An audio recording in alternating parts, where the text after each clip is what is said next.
let's make this short and simple. Before talking about why we should really care about prime numbers, let's brush up on what are prime numbers. So basically, a prime number should have only two factors and it should be greater than 1. Now let's find prime numbers in this list.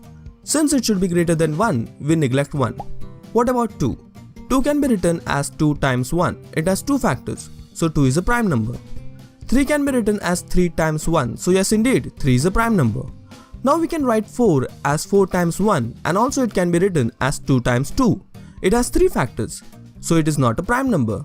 If we keep on going, we'll get loads and loads of prime numbers. Interesting? Now why are prime numbers important? Well, in animal kingdom, we have this thing called periodic cicadas. They spend most of their life underground feeding on the fluids of the deciduous forest trees. After 13 or 17 years, these cicadas emerge out for mating purpose. What's so fascinating about these numbers 13 and 17? Yes, they are prime numbers. Actually, most predators of cicadas have 5 years of population cycle. Imagine if cicadas emerge after every 10 years. Their emergence will coincide every time with these predators, leading to their extinction.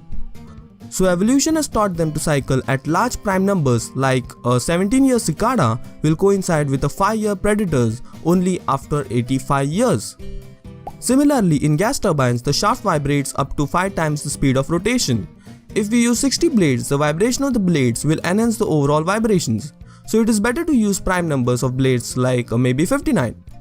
And not to forget the use of prime numbers in RSA encryption, used for secure data transfer while shopping online or while internet banking. That's all. Congratulations, now you know the importance of prime numbers.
Hey everybody, this is Paul. In this tutorial I'll be showing you how to find the greatest common denominator by using the Euclidean algorithm.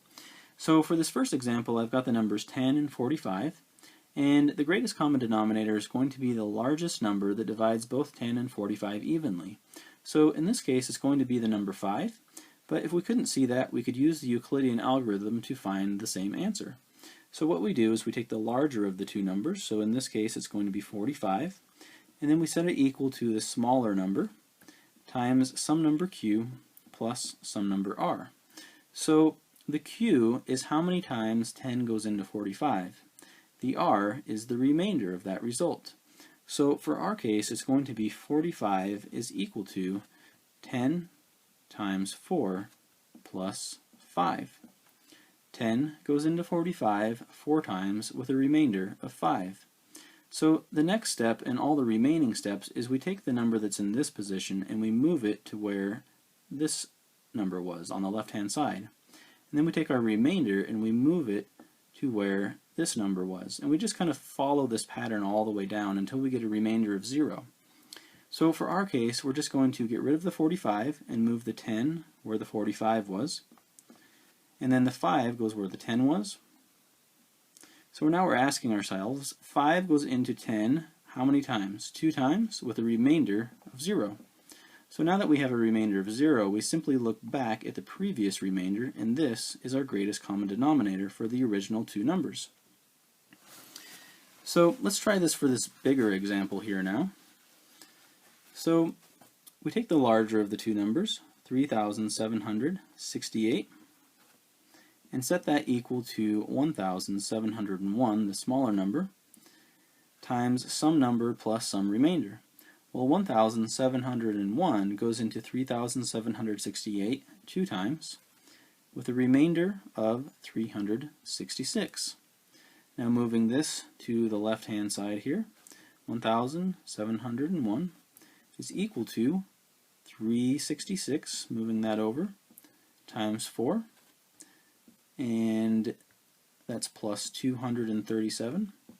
So 366 goes into 1,701 four times with a remainder of 237. Moving the 366 to the left-hand side now, 237 where the 366 was. So 237 goes into 366 one time with a remainder of 129. 237, moving that to the left-hand side now. 129 goes where the 237 was. And 129 goes into 237 one time with a remainder of 108. Moving the 129 to the left-hand side now. And the 108 to where the 129 was. 108 goes into 129 one time with a remainder of 21. 108 is equal to moving the 21 over here. So 108 is equal to 21 times 5 plus 3. And then one last step here, moving the 21 to the left-hand side. 21, moving the 3 to where the 21 was. 3 divides 21, goes into 21 7 times with a remainder of 0. So now we just simply look back to our previous remainder, and this is the greatest common denominator of our original two numbers. So the greatest common denominator of 1,701 and 3,768 is the number 3. So you guys have an excellent day. Thank you for watching, and if you haven't already, don't forget to subscribe.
When you've got a plain text bit of information and you're trying to encrypt it and get it into that ciphertext, there are a number of different ways to go through the actual encryption process. And when we're talking about symmetric encryption, one of those methods is something called a block cipher.